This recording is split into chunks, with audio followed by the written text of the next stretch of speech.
তিন দল নিয়ে শুরু হতে যাচ্ছে নারী বিপিএল। ছেলেদের মতো এবার মাঠে গড়াতে যাচ্ছে মেয়েদের বাংলাদেশ প্রিমিয়ার লিগ বিপিএল। প্রথমবারের মতো মাত্র 3টি ফ্রাঞ্চাইজি নিয়ে আয়োজিত হতে যাচ্ছে মহিলা বিপিএল। বিসিবি পরিচালক নাজমুল আবেদিন ফাহিম চট্টগ্রামে গণমাধ্যমে বিষয়টি নিশ্চিত করেছেন।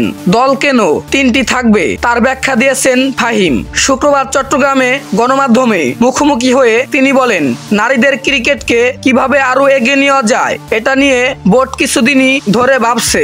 সে বিষয়টা মাথায় রেখেই মেয়েদের বিপিএল আয়োজনের চিন্তা। আজ সিদ্ধান্ত হয়েছে আমরা মেয়েদের বিপিএল আয়োজন করব।